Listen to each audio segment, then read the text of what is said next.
अस्सलाम नाज़रीन, आप देख रहे हैं प्रोग्राम काशिफ अब्बासी के साथ।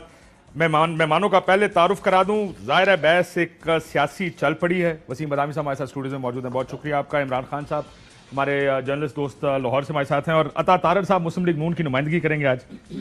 शहबाज शरीफ साहब के बयानात, मियाँ साहब की ट्वीट और मुस्लिम लीग नून में बढ़ती हुई कन्फ्यूजन, और ये कन्फ्यूजन वो है जिसका जिक्र लोग बार बार कर रहे हैं।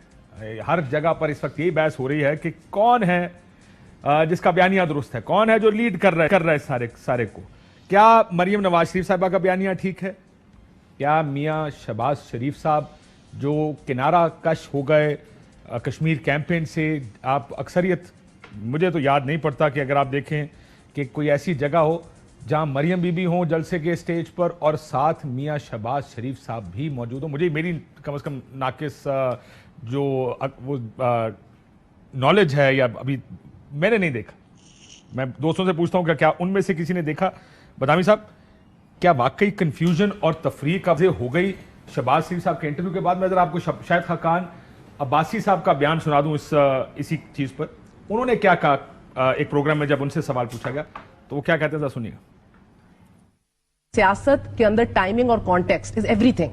ये ट्वीट आज करना जी कि हमारी जंग आज भी आइन शिकनी के खिलाफ है, we will be on the right side of history, was there a need of this today? उन्होंने देखा कि जो कमी शहबाज साहब के इंटरव्यू में रह गई है, जिस तरह आप कहते हैं इबहाम है, वो इबहाम पूरा कर दिया उन्होंने, वो कमी पूरी कर दी कि ये मुस्लिम लीग नून का बयानिया है, ये है बयानिया जी, वो भी बयानिया है। उसमें जो कमी थी उन्होंने पूरी कर दी। इबहाम जो इंटरव्यू से पैदा हुआ, जिसका आप भी जिक्र कर रही हैं, वो इस ट्वीट ने पूरा कर दिया। सो नवाज शरीफ साहब को जरूरत महसूस हुई कि बयानिया पूरा करना अधूरा रह गया। ये जमात की जरूरत थी, वो जमात के रूए रवां है, उन्होंने पूरा कर दिया।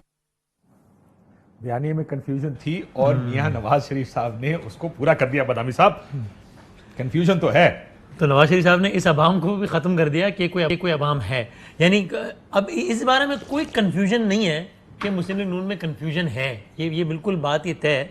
और ये भी एक हमने एक बड़ी फ़नी से बात बात भी की थी ना अपने प्रोग्राम 11 आवर में, आप भी जब भाई ये नहीं हो सकता कि आप कहें कि ये भी ठीक कह रहे हैं और ये भी ठीक कह रहे हैं, इसलिए कि दोनों अलग अलग बातें कर रहे हैं। तो अगर एक चीज़ को सफ़ेद कह रहा है और एक सफ़ेद नहीं कह रहा, तो कोई एक ठीक कह सकते हैं ना, दोनों ठीक नहीं कह सकते।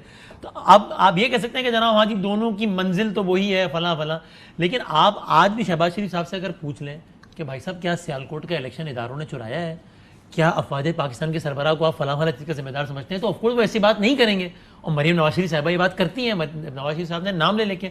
तो मेरा ख्याल है आज के दिन में पाकिस्तान मुस्लिम लीग नून को इससे बड़ा कोई प्रॉब्लम ही नहीं है। इमरान खान से ही बड़ा प्रॉब्लम ये है कि भाई उसका वोटर ये कंफ्यूज है कि अब करना क्या है यार, स्ट्रेटेजी क्या है, गले पड़ना है या पैर पड़ना है, ये तो तय कर लें, समझ ही नहीं आ रही। तारड़ साहब, ये कंफ्यूजन आपको आई एम श्योर नजर तो आ रही होगी, लेकिन मानना बड़ा मुश्किल है मुस्लिम लीग नून के लिए, क्योंकि सारों को परेशानी इस बात की है कि एक तरफ सदर पार्टी है जिसने इलेक्शन के टिकट भी देने हैं, पार्टी की मीटिंग्स चेयर करनी है, और कोई पता नहीं कि आगे ऊंट किस करवट बैठे, कौन खड़ा हो जाए और बड़ी बड़ी ताकत बन जाए मुस्लिम लीग नून में। हो सकता है एक दिन मियाँ साहब को शहबाज साहब कन्विंस कर लें कि आप एक काम करें, आप अपनी सियासत कर लें जो आप करना चाहते हैं, रेकन्सिलिएशन की, मफाहमत की। और ये भी पता नहीं है कि एक दिन मरियम नवाज साहबा को मियाँ साहब कहेंगे आपसे पार्टी सदर आप हैं, तो आइंदा से शहबाज शरीफ साहब की छुट्टी। अब लोगों को इस मखमसे में डाल दिया आपने, अपनी पार्टी के लोगों को। किस तरफ देख रहे हैं वो, क्या सोच रहे हैं, किस तरफ जा रहे हैं? मैं I would like to take you back to 2018 में जरा वापस चलते हैं। और जब मियाँ साहब, जब शहबाज शरीफ साहब एयरपोर्ट नहीं पहुंचे थे, उस जगह जा रहे हैं? हाँ जी, जब नहीं पहुंचे थे, और क्यों नहीं पहुंचे थे और कौन कौन पहुंचा था और कैसे पहुंचा था, वहां रेंजर्स ने डंडे मार करूंगा अगर आप मुझे इजाजत देंगे। एयरपोर्ट पे मैं पूरा शो कर सकता हूं, आप जब चाहें आप रख लें, मैं आपको पूरा बयान कर दूंगा जी। प्रॉब्लम क्या है, 2018 में हमारा बड़ा क्लियर स्लोगन था, वोट को इज्जत दो, खिदमत को वोट दो। अब ये स्लोगन हमारी पार्टी पॉलिसी की 2 साइड्स थी। एक था आइन और कानून की हुक्मरानी, इदारे अपने आइनी हदूद के अंदर रहकर काम करें, और जो आइन के अंदर हदूदों के यूँ तय किए गए हैं, हर शख्स हर इदारा उसके मुताबिक अपने आप को ढाले। दूसरा था पब्लिक सर्विस डिलीवरी, दूसरा था डेवलपमेंट ओरिएंटेड, दूसरा था एक नॉन कॉन्फ्रंटेशनल बयानिया जिसके तहत development led politics, development oriented politics, public service delivery जो था वो डोमिनेंट फैक्टर था। अब उसके नतीजे में हुआ क्या, अवाम के पास हम दोनों बातें लेके गए ना जी। वो हमारी स्ट्रेंथ बनी और हमें पंजाब ने मैंडेट दिया to be the single largest party. Punjab में हम नंबर 1 आए, हमारे पास मैंडेट था कि हम हुकूमत बनाते। पोस्ट इलेक्शन इंजीनियरिंग करके जिस तरह तरीके इंसाफ की बुजदार साई किया हुकूमत बनाई गई, आप भी उसके गवाह हैं, मैं भी उसका गवाह हूं। डिस्पाइट के आरटीएस बैठा, डिस्पाइट के जनूबी पंजाब महाज बना, डिस्पाइट के हमारी पार्टी को वो हैमरिंग मिली कि जो तारीख में किसी पॉलिटिकल पार्टी को इलेक्शन से बिल्कुल पहले नहीं मिली थी। अब आ जाएं फेडरल गवर्नमेंट की तरफ। फेडरल गवर्नमेंट में इनकी 6 सीटों की बर्तरी है और यही फैक्टर्स मैं आज दोबारा दोहराऊंगा। प्री इलेक्शन इंजीनियरिंग, लोगों की वफादारियां जिस तरह तब्दील की गई, वफादारियां तब्दील करने के बाद लोगों को प्रेशराइज जिस तरह किया गया, और उसके बाद सर आप किधर चले गए? RTS मेरी बात बैठता सुने, है। एक काम करते हैं, फिर शुरू करते हैं 1985 से। नहीं, मैं शुरू करते हैं मुझे- 1947 से जब पाकिस्तान बना। मुझे सर, कंक्लूड करने, सर ऐसे नहीं हो सकता ना। अपना 18 हो चुका, लोगों ने वोट डाल दिया, ठीक या गलत, मानना या नहीं? मेरी बात सुन ले, मेरी एक सेकंड मुझे रेलेवेंस तो ड्रॉ करने दें। आप अगर मुझे चाहेंगे कि मैं वो बात करूं जो आप चाहते हैं, नहीं, बिल्कुल भी नहीं। आप मेरे लिए मैं बहुत काबिल उस एहतराम है, context में कह रहा हूं कि मगर बात मुझे करें in the जो middle of मैं the चाहता argument तो ना रोकें। लेट मी अच्छा, चलिए, मैं आपको एक मैंने बात कह देता हूं। 2018 से ये कहानी, मैं एक बात कह देता हूं आपको, मैं वो चाह रहा हूं आपसे जो कॉन्टेक्स्ट है, मैं कहता हूं कॉन्टेक्स्ट में रखें इसको। मैंने एक 1916 बात से out अगर of शुरू context करेंगे की हो। बात के जी, वो लखनऊ का नहीं, क्या हुआ देखना, था, ये या तो गलत कायद आज़म बात के है। 14 ये गलत निकात बात कब आए है। थे, या क्या हुआ था, या विद ऑल ड्यू रिस्पेक्ट, इन्हीं 2 बयानियों ने हमें 2018 में रिजल्ट दिया है ना, डिस्पाइट एवरीथिंग। तो मैं तो ये बात कर रहा हूं कि ये कभी नहीं होता कि ये एक बयानिया और दूसरा बयानिया साथ साथ चलते हुए आपको 2018 में सबसे ज्यादा रिजल्ट दे रहा है। आप सबसे बड़ी पार्टी बन के सामने आ रहे हैं डिस्पाइट दो एवरीथिंग। बयानियों का मसला ये है कि आपको वोट पड़ने के बावजूद भी इक़्तिदार से महरूम कर दिया जाएगा अगर आपने पंगा लिया रखा है, इसलिए पंगा ना लें। यही तो वो कह रहे हैं ना। मैं उस इक़्तिदार तो आपको नहीं मिला ना, तरफ आ रहा हूं। वोट के बावजूद। शहबाज शरीफ साहब की जो पॉलिटिक्स की तरफ अप्रोच है वो कोई ढकी छुपी नहीं है। वो पिछले 30-35 साल से उनकी एक अप्रोच है टुवर्ड्स पॉलिटिक्स, जिसके ना वो कभी बेनिफिशियरी रहे हैं, उन्होंने कभी इससे ना कोई फायदा उठाया है और ना कभी उन्होंने अपना स्टांस चेंज किया है। अब पार्टी के अंदर जब मुख्तलिफ आरा पाई जाती हैं और इख्तलाफ राय होता है, बिल्कुल होता है, हर मीटिंग में होता है, हर रोज होता है, उसमें कोई शक ही नहीं है। और हर बंदा अपनी जो अप्रोच है टुवर्ड्स पॉलिटिक्स उसके मुताबिक बात करता है। बट एक बात अनडिस्प्यूटेड है, अनडिस्प्यूटेड ये बात है कि मियां Nawaz Sharif is the undisputed leader, और वो एंड ऑफ द डे जो भी फैसला कर दें वो फिर उस पर पूरी पार्टी अमल पैरा हो जाती है। और देखिए शहबाज शरीफ साहब पूरी उम्र, उनकी जितनी सियासी उम्र है, वो भाई के साथ खड़े रहे हैं irrespective of his difference of opinion या हिज अप्रोच टुवर्ड्स पॉलिटिक्स। उन्होंने लांडी जेल काटी है, अटक जेल काटी है, जिला वतनी काटी है, 2 दफा जेल अभी हुए हैं। तो मैंने तो कभी नहीं देखा कि उनकी पॉलिटिक्स की अप्रोच की वजह से कंफ्यूजन हुई हो, कंफ्यूजन की वजह से डिसीजन मेकिंग में कहीं कोई डिवीजन आई हो और उस डिवीजन की वजह से पार्टी को नुकसान हुआ हो। मुझे कोई एक इंस्टेंस बता दें। आपको कोई इंस्टेंस नजर आ रहा है? मसला ये वो किसी और तरफ जा रहा है। वो कह रहे हैं कि जनाब अगर नुकसान होना होता तो इतने अरसे से हम कर रहे हैं, नुकसान उस टाइम हो जाता। इनका नुकसान का मतलब यह है कि हमने अपनी सीटें रिटेन कर ली। शहबाज शरीफ साहब का नुकसान की डेफिनेशन ये है कि हम हुकूमत नहीं बना सकते।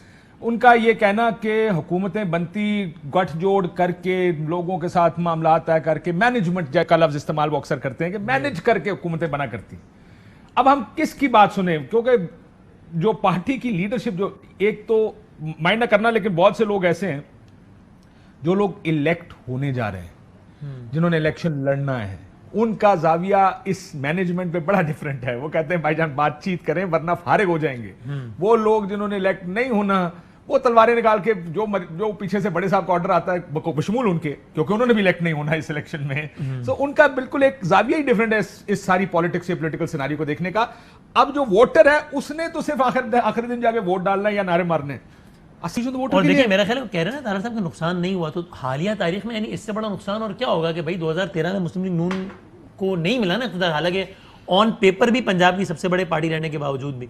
तो मैं इस तज्जिए से इत्तेफाक करता हूं जो कि तज्जिए कहते हैं कि अगर अभी भी पार्टी पॉलिसी वो चलती रही तो वोटरों को इस बात का यकीन हो जाएगा कि 2013 में जो झगड़ा था उसका जो नुकसान हुआ, 18 में भी झगड़ा उसी लेवल का है और अब तो पार्टी का सदर भी ये खुलकर कह रहा है कि भाई इस पंगे को सत्ता तक ना लेके जाओ, तो अब की दफा भी इख्तिदार से महरूम रह जाएंगे। इलेक्टोरल पॉलिटिक्स आप मुझसे बेहतर जानते हैं, अगर इलेक्शन से पहले ये तासुर बन जाए जमात के वर्कर में, जिसको हवा कहते हैं, हाँ, अगर वर्कर कन्विंस हो जाए कि यार फॉर वॉट एवर रीजन हम जीतने वाली, हमारा वोट जाया हो जाएगा, पंजाब का वोटर खासतौर पे, कि हमारा वोट जाया हो जाएगा क्योंकि उन्होंने बड़ी जगह पंगा लिया हुआ है, तो वैसी वो आपकी आधी शिकस्त होती है।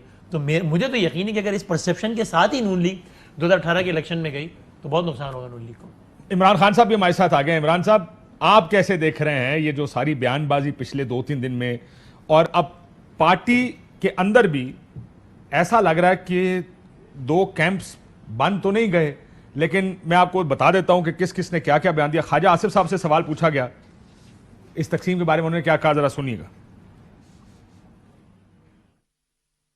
आपको नहीं लगता कि पीएमएलएन के तरीकाकार में तब्दीली की जरूरत है? मेरा ख्याल है कि हमें ये अपनी पार्टी में किसी कंक्लूजन के ऊपर पहुंचानी चाहिए और जल्द पहुंचानी चाहिए, ताकि हमारा वर्कर जो है, हमारा वोटर जो है, उसके ज़हन में क्लैरिटी आए। लेकिन उसमें जो है मियां साहब का रोल है और वो फैसला कुन रोल है। अगर लैक ऑफ क्लैरिटी है, ये जुबैर साहब भी हैं इसमें, राना तनवीर साहब भी हैं, यहाँ सादिक साहब से भी ये सवाल पूछा गया था, सुनिएगा उन्होंने क्या कहा।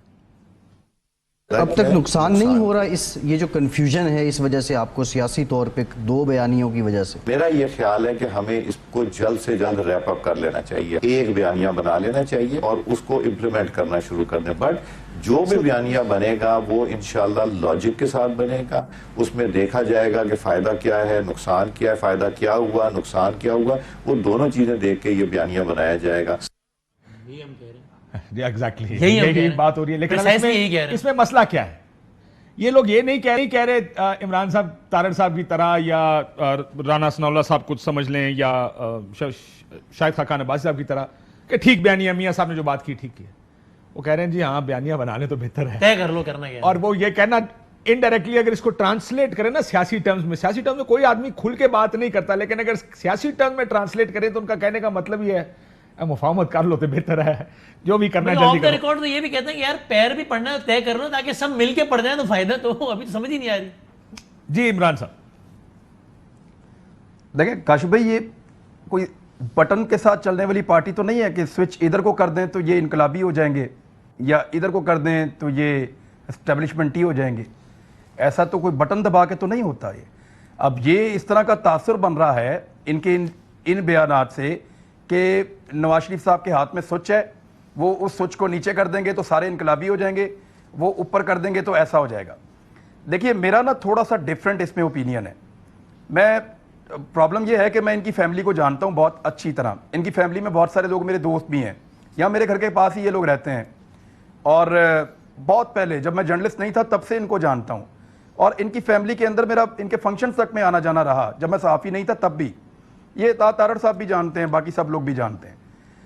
ये जो लोग ये सोच रहे हैं ना कि पीएमएलएन के अंदर खानदान में कोई लड़ाई चल रही है, वो सिर्फ सोचने के लिए उनको दिया गया है, ये उनको सोचवाया जा रहा है।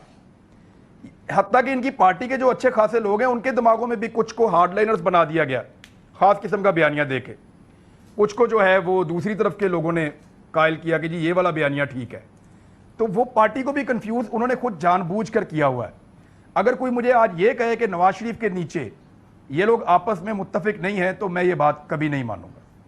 शहबाज शरीफ, नवाज शरीफ, मरियम नवाज, ये सारे एक पेज पे हैं। देखिए इख्तिलाफात तो ये होते हैं कि मैं आगे आ जाऊं, वो आगे आ जाए, ये तो चलता है। ये तो भाइयों में, बहनों में, आपस में खून के रिश्तों के अंदर ये मुकाबला चलता है। काशिफ भाई, मैं अगर 8 बजे प्रोग्राम कर रहा हूं, आप भी कर रहे हैं, तो हम दोनों का भी, मैं आपकी बहुत इज्जत करता हूं बड़े भाइयों की तरह, लेकिन मेरे दिमाग में भी ये होगा कि काशिफ भाई से बेहतर प्रोग्राम मुझे करना चाहिए और मुझे उनसे ज्यादा पजीराई मिलनी चाहिए। ये होता है, ये तो इनकी पार्टी के अंदर हर बंदे में आपस में अता तारड़ का मुकाबला होगा, किसी और के साथ, उसका किसी और के साथ, उसका किसी और के साथ, ये सबका चलता है, सबका चलता है। राना सनाउल्लाह, साद रफीक, बेशुमार लोगों का चलता है आपस में। मामला ये है कि नवाज शरीफ साहब जिस तरह खिलाना चाहते हैं ये सब वैसे खेलते हैं। ठीक है, मरियम नवाज साहिबा की ये ड्यूटी है कि वो एक ग्रुप को लेकर फौज के ऊपर दबाव बढ़ाएं। इमरान, मुझे एक बात बताइए कि गाल वाद नहीं गई, मुझे ये लग रहा है, मैं आपको अपनी अंडरस्टैंडिंग बता रहा हूं, उसके ऊपर आप अपना कमेंट कर दें। मेरी बात सुने, आप अपना कमेंट कर दें। कभी नहीं बढ़ती। सुने, 2 ग्रुप है, ये बात आपकी ठीक है। मैं बड़े अरसे से ये कह रहा हूं कि जब तक दबाव नहीं बढ़ेगा फेवरेबल डील नहीं निकलेगी। डील से मुराद जो भी अरेंजमेंट करनी है, अगर आपने अरेंजमेंट करनी है तो उनको मुज़ाकरात में मेज पे लाने का सबसे बेहतर तरीका यह है कि वो इतने दबाव में हो कि आपसे आके इक्वल्स की तरह या आपकी मर्जी के मुताबिक बातचीत करें। वो टाइम निकल गया वैसे, वो टाइमिंग की मीडिया बात है। वाला मैं टाइम था वो। अक्सर लोगों को कहता हूं कि पीएमएलएन से गलती ये हुई कि टाइमिंग, पॉलिटिक्स में टाइमिंग इज एवरीथिंग। वो टाइम जिस जगह उन्होंने प्रेशर बढ़ा के तैयारी कर ली थी, नया नया पीडीएम शीडीएम उस वक्त अगर डील निकाल लेते जो किसी और ने पहले निकाल ली तो वो बेहतर वक्त था। उर्फे आम में उसे पीपल्स पार्टी कहते हैं। अच्छा, हाँ, अरे सुना है मैंने। मैं पीपल्स पार्टी की बात नहीं कर रहा, मैं किसी और की बात कर रहा हूं। अच्छा, तो इमरान, अब now coming back to it, मुझे लगता है कि जब वो उस वक्त पीछे नहीं हटे, अब वाकई शहबाज साहब चाहते हैं और उन पर प्रेशर है, मैं जाती तौर पर जानता हूं उनके अपने लोगों का प्रेशर है जो उनसे ये कह रहे हैं कि आप बातचीत और मफाहमत की तरफ जाएं। और मियां साहब अब भी मरियम बीबी के प्रेशर में वो कहते हैं नहीं, लड़ाई लड़नी है, मफाहमत नहीं हो सकती, अब असूल की बात ही होगी हमेशा। नहीं काशिफ भाई, उनको पता है, उनकी फैमिली को पता है क्या करना है। एक्चुअली वो इस तरीके से इसको चला रहे हैं कि वाकई में दबाव बन रहा है और ये दबाव उनको सूट करता है। यानी एक साइड बिल्कुल एंटी एस्टेब्लिशमेंट गालियां, आपने देखा नहीं कि गलियों चौराहों के अंदर, कॉर्नर मीटिंग्स के अंदर फौजी जर्नैलों के साथ किस तरह के अलकाबात इस्तेमाल किए इनके वर्कर्स ने। वो तो आप टीवी पे नहीं चला सकते, लेकिन आप देखें पंजाब की गली मोहल्लों के अंदर किस किस्म के नारे लगवाए गए हैं और वो इनके एमपीएस ने, एमएनएस ने लगवाए और पार्टी क्यादत के कहने के ऊपर लगाए। वो एक दबाव है जो फौज को सुनवाना है कि ये देखें हम ये भी कर सकते हैं आपके साथ। दूसरी तरफ शहबाज शरीफ एक एक्सट्रीम शो कर रहे हैं उन, और ये भी शो कर रहे हैं मैं इनसे भी बिगाड़ रहा हूं आपके चक्कर में। और खुदा के वास्ते मुझे सपोर्ट दो, अगर तुम लोग मुझे सपोर्ट दोगे तभी तो मैं इनको काबू करूंगा, तुम्हारी मदद के बगैर मैं इनको काबू नहीं कर सकता। ये जितना ज्यादा दूर जाएंगे उतने ज्यादा डील के इम्कानात बढ़ेंगे। देखें आप, मैं आपको बता देता हूं, शहबाज शरीफ साहब ने उस दिन जब मीटिंग हुई आर्मी चीफ साहब के साथ, जब सारे ये सियासतदान थे, तो मुझे पीपल्स पार्टी के दोस्तों ने बताया, पीएमएलएन के एक दो दोस्तों ने कंफर्म भी किया कि शहबाज शरीफ साहब ने जमीन आसमान के कलाबे में लाए थे आर्मी चीफ की तारीफों में। और ये वही आर्मी चीफ है जिसको नवाज शरीफ साहब सबसे बड़ा मुजरिम समझते हैं जमहूरियत का, और वो ये कहते हैं कि इन्होंने आइन से जो है ना वो बगावत की हुई है क्योंकि इन्होंने हमारा जो है ना वो हुकूमतें गिराई हुई हैं। और ये आर्मी चीफ को और DGISI को मियां नवाज शरीफ साहब ये कहते हैं, और उनका भाई जो है वो उनकी तारीफों के पुल बांधते हुए नहीं थक रहा था। ये दो एक्सट्रीम, ऐसा नहीं हो सकता। फिर आपस में क्यों नहीं लड़ते दोनों? आपस में तो बिल्कुल शेरो शक्कर रहते हैं। ये बड़ा पुराना इनका एक रिकॉर्ड है। साहब ये कह रहे हैं गुड कॉप बैड कॉप है। क्विकली इन 90s में एक अखबार में खबर छपी, मुझे परवेज रशीद साहब ने बताया, 90s में एक अखबार में खबर छपी, परवेज रशीद साहब ने बताया कि जनाब तब भी अखबार में खबर छप गई कि कोई इख्तलाफ पैदा हो गया। ये खबरें तब से लेकर अब तक छपवाई जाती हैं और उन खबरों का फायदा उठाया जाता है कि मैनू नहीं दसदा, ये तेनू दस देगा, तू तो गल कर जाके। ठीक, अब ये इसमें एक सवाल वसीम आके वापस पूछता हूं। मैं पहले तारड़ साहब की तरफ चला जाऊं। तारड़ साहब को इन सारी चीजों का जवाब भी देना पड़ेगा कि क्या वाकई ये जो असेसमेंट बाहर आ रही है गुड कॉप बैड कॉप, मैं इसको गुड कॉप बैड कॉप इस करंट सिचुएशन को नहीं समझता। मेरा ये मानना है कि ये एक्चुअल अब एक व्यू का झगड़ा है और ये टीवी इंटरव्यू देने की जरूरत क्या थी, इस पे मैं आऊंगा। ये मैंने भी पूछा है एक दो लोगों से नून के, उन्होंने कहा हाँ यार बताएं क्या जरूरत थी। मैं कहता तो मैं आपसे पूछ रहा हूँ आपसे पूछ, जरूरत क्या थी, क्योंकि सबको पता है कि पहला सवाल ये पूछा जाना है। तारड़ साहब आप इसका जवाब दे दें कि ये इंटरव्यू और ये जो मरियम बीबी का और मियां साहब का बयानिया है, ये जज्बाती और ये क्या क्या क्या अल्फाज इस्तेमाल किए थे उसमें उन्होंने, जज्बात में अल्फाज निकल जाते हैं और ये गलती के ऊपर इंसान है और गलतियों के ऊपर आगे बढ़ना चाहिए। इसकी जरूरत क्या थी बॉस? आई एम सॉरी, कौन सा वाला जी? किस इंटरव्यू की बात कर रहे हैं आप? कोई और रह गया है? शहबाज साहब जो इंटरव्यू की गल कर रहे हैं, ये सुन ले मैं फिर आपकी, अगर आपने नहीं सुना तो उसके लिए देता हूं, सुना चलें जी। आप इतनी कुर्बानी दे रहे हैं, लेकिन जब मियां नवाज शरीफ साहब और मरियम नवाज शरीफ साहबा फौज पे ये तनकीद करेगी और ये ज़ुबान इस्तेमाल करेंगी तो फिर तो वो मुफाहिमत नहीं हो सकती ना। मैं समझता हूँ कि वो इंसान है, देखिए ना, और ये आदमी कभी जज्बात में आके बात कर जाता है। मैंने इसलिए कहा है ना कि अपना आए माजी के तरीकों को दफन करें, खुदारा जी जज्बाती हैं, इंसान है, ये क्या है? तारड़ साहब कहते हैं शहबाज शरीफ साहब गलत कह रहे हैं।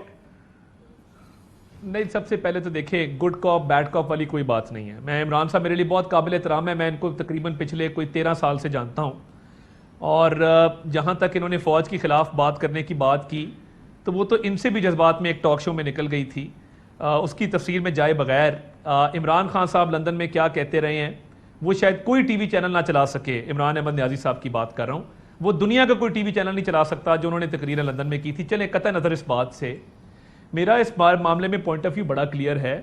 जज्बात भी इंसान के होते हैं, मगर जज्बात के साथ साथ आपकी बतौर इंसान जो सोच है वो आपकी पॉलिटिकल पॉलिसी को इन्फ्लुएंस जरूर करती है।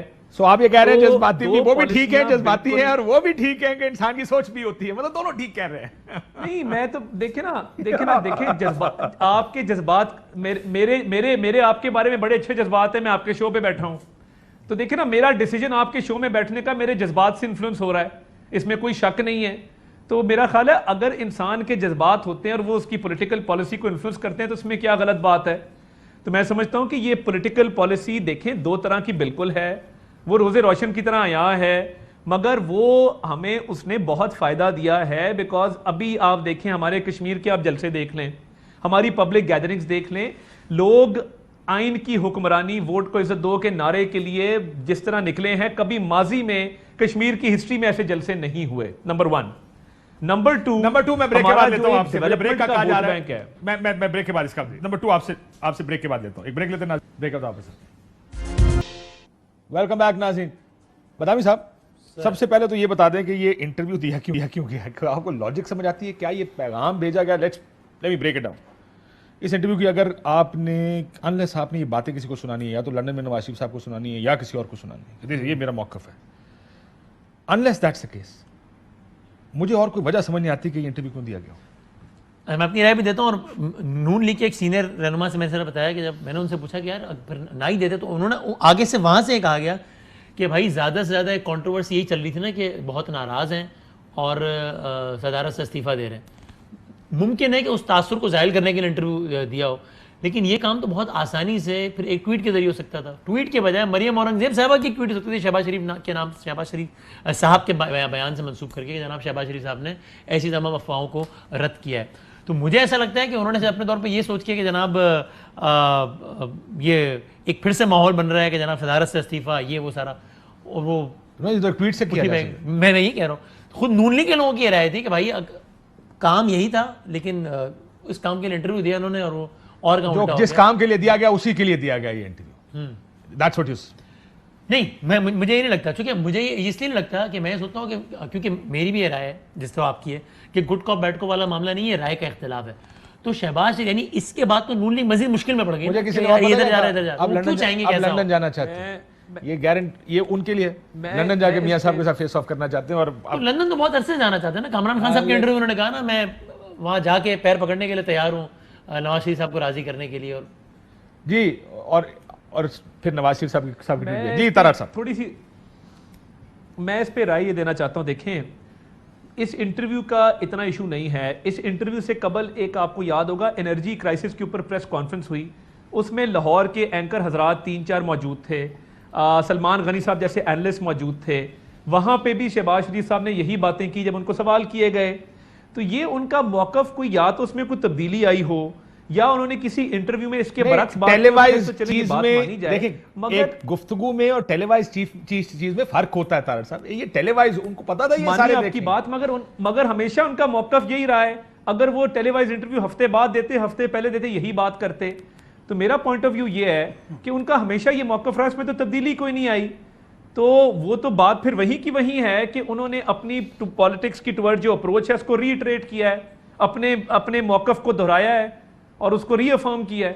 तो इसमें कोई और ये भी बताया कि इख्तिलाफ है। ये भी बात उन्होंने कही कि मियां साहब या मरियम बीबी जो बयान देते हैं वो जज्बाती हैं, गलतियां हो जाती हैं, इंसान गलती का पुतला है। ये सब सोचे समझ के उनको बिलीव करते हैं कि मियां साहब और मरियम बीबी गलत कर रहे हैं। नहीं, देखें, मैंने जिस तरह अर्ज किया कि आपके फैसले पॉलिटिक्स में या किसी भी चीज में आपके जज्बात आपकी तर्जुमानी करते हैं, आप अपने जज्बात की तर्जुमानी करते हैं, वाइस वर्सा। बट पॉइंट ये है कि पार्टी के अंदर 2 मुख्तलिफ स्ट्रीम्स मौजूद हैं, 2 मुख्तलिफ आरा मौजूद हैं, पॉलिटिक्स की टुवर्ड्स अप्रोच वो मुख्तलिफ मौजूद है। But at the end of the day Nawaz Sharif साहब जो कहते हैं वो अनडिस्प्यूटेड कायदा, उन्होंने फैसला करना, उस पर अमल दरामद होना है। बहस मुबाहिसा होता है, सैर हासिल गुफ्तगू होती है, हर तरह के पॉइंट ऑफ व्यूज डिस्कस होते हैं। सो मुझे उसमें कोई ऐसा इशू नजर नहीं आता। इमरान साहब आपको भी, क्योंकि बाकी सारी दुनिया को नजर आ रहा है, नहीं नजर आ रहा तो मुस्लिम लीग नून के किसी बंदे को नजर नहीं आ रहा है, इसमें कोई बड़ा मसला ये बात कुछ को नजर आ रहा है ना, आगे जाती है ना, जब शायद एक खान साइड बादशाह। एक लेवल से आगे जाती है ना, तो दूसरी साइड को भी अपने आप को उस लेवल पे लेकर जाना पड़ता है। शहबाज शरीफ साहब के लिए बड़ा जरूरी था कि वो दोबारा से ये बावर करवाएं कि भाईजान मैं इत्थे खड़ा हुआ, मैं उस तरफ नहीं गया। किसको करा रहे हैं? मेरी खामोशी का कोई और मतलब ना लीजिएगा, फौज को बता रहे हैं। और मुझे एक चीज समझ नहीं आती, काशिफ भाई आप मुझे ये बताएं, देखें ये वसीम बैठे हैं, आप हैं, ये अता से पूछ लें आप कि शहबाज शरीफ साहब कहते हैं जाके नवाज शरीफ के पांव पकड़ दूंगा, उनको क्या समझाना क्या है और किसको क्या जरूरत है कि जाके मियां नवाज शरीफ को शहबाज शरीफ समझाएं? यानी इसका फौज को क्या फायदा कि नवाज शरीफ साहब को जाके चुप करवा दिया जाए? अब जो उन्होंने बोलना था बोल दिया। ऑडियो का प्रॉब्लम आ गया, वो इसी को आगे लेके चले, किसको क्या समझाना चाह रहे हैं? देखिए समझाना तो वो नवाज शरीफ साहब, मतलब जो इमरान जो बात कर रहे थे, मैं ऐसे एग्री करता हूँ कि भाई वो ये चाहते हैं कि नवाज शरीफ साहब की बात पे कन्विंस करें कि अब हम मजीद बयानबाजियां ना करें। अब आज से पोजीशन, इमरान आपकी आवाज चली गई थी, मैं आता हूं वापस। चढ़ना शुरू होंगे तो 2023 के इलेक्शन में इसका फायदा होगा, लेकिन मेरा भी ये ख्याल है कि अब मुस्लिम लीग नून ने वो पीक टाइम खो दिया है। आज से 8-10 माह पहले जब ये सारा माहौल बन रहा था, तब उनके चुप होने का फरीके मुखालिफ को फायदा था। अब उन्होंने सब कुछ कर दिया है, 3 तकरीरें और सही। एस्टैब्लिशमेंट क्या सोच रही क्या सोच रही है विज़ हाँ जाहिर है सिचुएशन। मुझे ऐसा लगता है कि अगर मैं कि एस्टैब्लिशमेंट अब इस चीज़ को बहुत ज़्यादा माइंड नहीं करती कि अगर यानी अब उनका पल्ला भारी है, तो अब मेरा नहीं ख्याल कि आज अगर वो नवाज शरीफ साहब खामोश हो भी जाते हैं तो वो कोई अच्छी डील देंगे एस्टैब्लिशमेंट वाले। इसलिए कि आज से कुछ अरसे पहले तक ऐसा लग रहा था कि वहाँ भी प्रेशर है जब माहौल बना हुआ था। अब पीपल्स पार्टी भी इस तरफ है, अब सारे इस तरफ हैं, तो अब तो मुमकिन है क्योंकि ठीक है चले आपने इतना कर लिया, कर लें, 3 तकरीर और हो जाएंगी ना, बस ठीक है। मीडिया के भी मामला देखें उन्होंने सब, तो और क्या कर लेंगे इसके अलावा, 4 तकरीर और कर लेंगे। तो मेरा नहीं ख्याल कि आज एस्टैब्लिशमेंट इतनी कंसर्न है नवाज शरीफ साहब से जितनी आज से 6-8 महीने पहले थी। इमरान साहब आवाज आ रही का? जी आ रही है जी।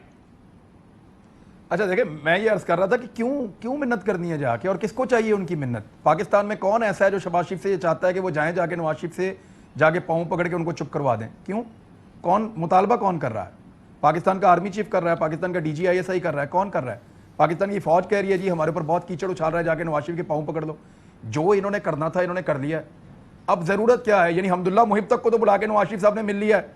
आपका जो वो टॉम है, वो जो मिसाइल सिस्टम था उसका भी बताया कि जी हमने उसकी रिवर्स इंजीनियरिंग करा के अमेरिका का गिरा हुआ मिसाइल दोबारा बना लिया। और कुछ बताने के लिए मियाँ साहब वो भी बता दें। यानी जितना वो कर सकते हैं मियाँ साहब वो कर लें। अब इस वक्त पाकिस्तान में वो सिचुएशन नहीं है कि फौज मरी जा रही है और बहुत ज्यादा फौज का मोराल डाउन है और फौज के हालात बहुत पतले हैं, और इन हालात के अंदर फौज को जरूरत है कि मियां नवाज शरीफ साहब फौज के बारे में खराब बोलना बंद कर दें। अब फौज की ये जरूरत नहीं है। अब मामला उलट गया है। जो कल तक हो सकता है कि फौज के ऊपर कुछ दबाव हो, इन्होंने बनाया भी था, मियां साहब को भी बाहर निकाला, वो दबाव उल्टा अब PMLN के ऊपर आ गया है। अब PMLN अपनी पॉलिसी को तेज करेगी।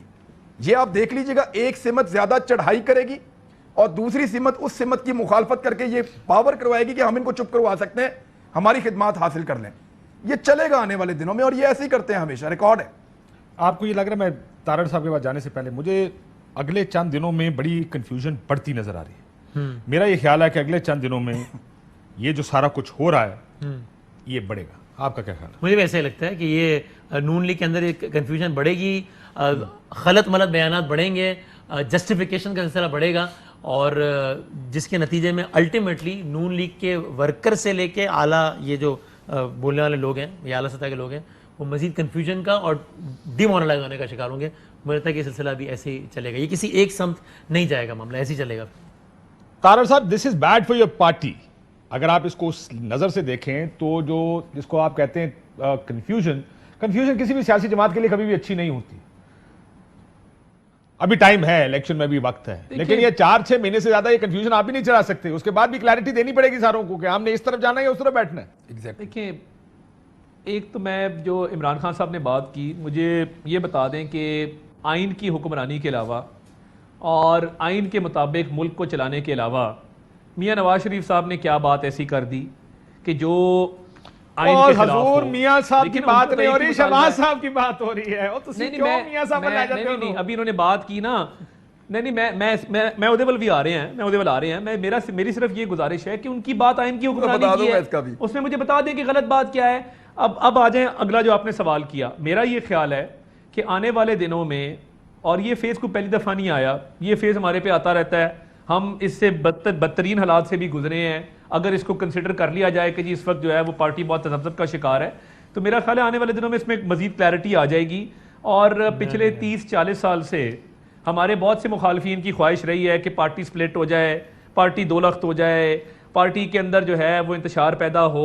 मगर बात यह है कि मियाँ नवाज शरीफ साहब के नीचे सब यूनाइटेड हैं, सब मुत्तहिद हैं। हम कहते हैं कि पार्टी को इसका नुकसान होगा, थोड़ी कहते हैं कि एक दिन अचानक कोई प्रेस कॉन्फ्रेंस करेगा और कहेगा कि मैं मुस्लिम लीग नून शहबाज शरीफ ग्रुप बनाने का ऐलान करता हूं, मैं नवाज शरीफ से ज़्यादा ताल्लुक ही करता हूं। ये थोड़ी होगा, ये डिबेट अंदर ही अंदर होती है कि इसका पार्टी को नुकसान होगा। ये थोड़ी कह रहे हैं कि शहबाज शरीफ साहब खड़े हो जाएंगे, नवाज शरीफ साहब के खिलाफ मैं बदामी साहब से नवाज शरीफ साहब मासूल कर देंगे शहबाज शरीफ साहब को पार्टी। ये थोड़ी, ये तो कोई नहीं कह रहा। ऐसे हो ही सकता। मैं बिल्कुल बदामी साहब से मैं एग्री करता हूं, मगर ये शीन की बातें भी तो देखे ना, मतलब ये मीडिया में आई, ये हमारे मुखालिफिन ने ही फैलाई, इस पे भी वीलॉग्स हुए, इस पे भी टॉक शोज हुए।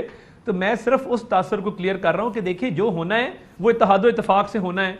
और आपने मेरी बात को इंडोर्स किया कि इसमें कोई पार्टी, ये नहीं होगा कि जी पार्टी को उसके कुछ टुकड़े हो जाएंगे जिस तरह बाकी लोग बात कर रहे हैं। मेरा ख्याल है आने वाले दिनों में क्लैरिटी आएगी और रास्ता निकल आएगा। और माजी में भी, मैं माजी में 2018 में काशिफ भाई को थोड़ा सा गिरां गुजरा, 2018 में ये दोनों पॉलिसियां साइड बाय साइड चली हैं और जोरों शोरों से चली हैं और उसका हमें रिजल्ट भी मिला है। अच्छा, तो मैं नहीं समझता कि शहबाज साहब क्या कर सकते हैं? इख्तिलाफी नुकसान होने का अंदेशा है। आपका ख्याल है कि ये गुड कॉप बैड कॉप चलता रहेगा? मैं इमरान से पूछ लूं, आपका ख्याल है Imran good cop bad cop चलेगा? चले, मैंने आपकी बात मान ली। यही ऑप्शन का है। आप मुझे बताएं, 1 मिनट के लिए पीएमएलएन बन जाएं, 1 मिनट के लिए पीएमएलएन बन जाएं, क्या दोनों पॉलिसियों में से किसी एक को अगर फौरन खत्म कर दिया जाए तो पीएमएलएन के पल्ले कुछ बचता है? ठीक है, कुछ भी नहीं बचता। अगर ये इनकलाबी हो जाए पूरे के पूरे, फिर भी बेड़ा गर्क, और अगर ये पूरे के पूरे एस्टेब्लिशमेंट ही हो जाए, ये फिर भी पूरा का पूरा बेड़ा गर्क। ये जब तक दोनों तरफ खेलेंगे तब तक सरवाइव करेंगे, और यही तरीका होता है, बैलेंस आपने क्रिएट करना होता है। दिस इज पॉलिटिक्स जो वो कर रहे हैं। अच्छी बात यह है कि दोनों भाई आपस में इंटैक्ट हैं। ये जो अताबार कर रहे हैं ना कि पार्टी के अंदर कोई डिवाइड हो जाएगी, ये लड़ पड़ेंगे, कोई लोग कहते हैं कि शीन में से मीम निकल, ऐसा कुछ भी नहीं होगा।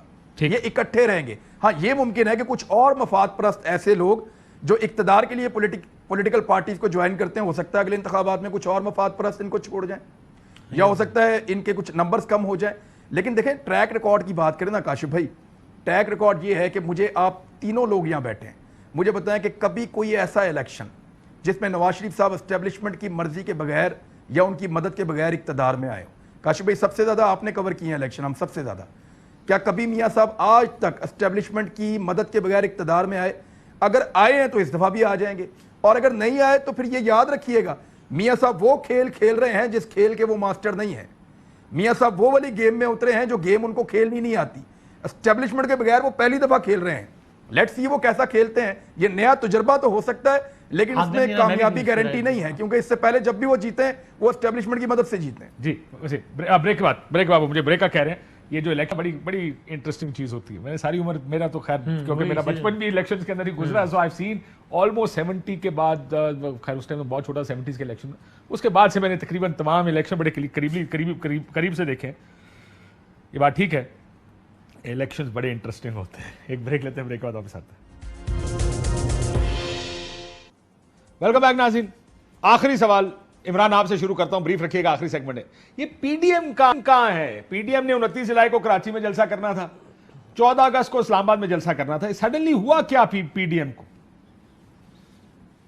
बस जितना उसका काम था वो खत्म हो गया। एक्चुअली जब तक फायदा लग रहा था उसमें सारे इकट्ठे थे, जब उनको लगा अब इससे फायदा नहीं उल्टा नुकसान हो रहा है तो फिर अलग हो गए। देखें, पीपल्स पार्टी को अपनी चीजें तय करनी थी।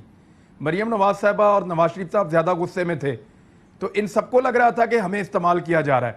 माजी में पीपल्स पार्टी को कई दफ़ा ये शिकवा रहा कि नून लीग ने पीठ में छुरा घोंपा। माजी में कई दफ़ा पीएमएलएन को ये शिकवा रहा कि पीपल्स पार्टी ने पीठ में छुरा घोंपा। तो ये दोनों एक दूसरे के साथ चलने में डरे हुए थे। वो डर आहिस्ता आहिस्ता बाहर निकल आया और फिर एक दूसरे से भाग गए। और मसला यही था कि कहीं हमारे कंधे के ऊपर रख के ये बंदूक चलाएं और डील कर लें, वो दोनों को यही लगता था। तो इसलिए जल्दी जान छूट गई एक दूसरे से हुआ जो। और पीडीएम में था ही कुछ नहीं, 2 ही पार्टियां थी और कोई था ही नहीं।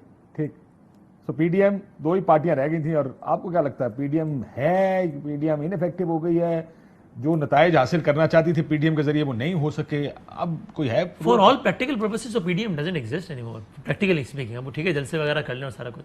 और ये क्या हुआ ब्रीफली मेरा ख्याल है कि इसमें पहली ज़रब उस वक्त लगी जब मैंने किए सारे 4-5 शुरू के सारे जलसे कवर किए, लाड़काने वाला भी, गुजरांवाला भी, कराची वाला भी। तो पहली ज़रब उस वक्त लगी जब नवाज शरीफ साहब ने नाम लिया, वो बड़ा सरप्राइजिंग था पीपल्स पार्टी के लोगों के लिए। बिलावल साहब ने भी स्पीच की उस दिन और नून के लोग नाराज़ नज़र आए उस वक्त जलसे में खड़े हुए कि यार मियाँ साहब वहाँ छोड़ के गए वो, और बिलावल साहब क्या है यार ये तो कोई बात ही नहीं हुई है। 18 अक्टूबर को अगला फिर कराची में जलसा था, बिलावल साहब से हमने पूछा नवाज शरीफ साहब के मौक़िफ़ के साथ हैं, उन्होंने नाम लिया है किसी का, तो उन्होंने कहा हम वो जो पीडीएम का जो बयानी है ना वो जो ना उसके साथ हैं वहाँ से। और फिर नून लीग बहुत आगे चले गई।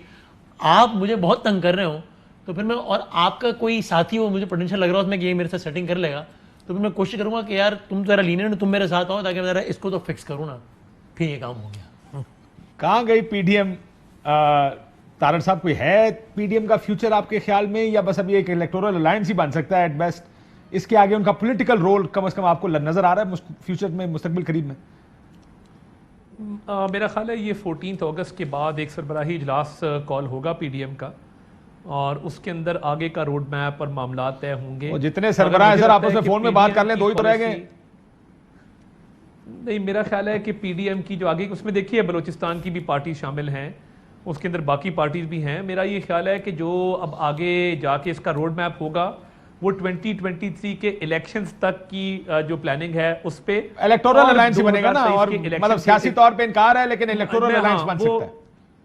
और मेरा ये ख्याल है कि माइनस जो पीपल्स पार्टी है, इलेक्टोरल अलायंस अब ज़्यादा आसान हो गया है।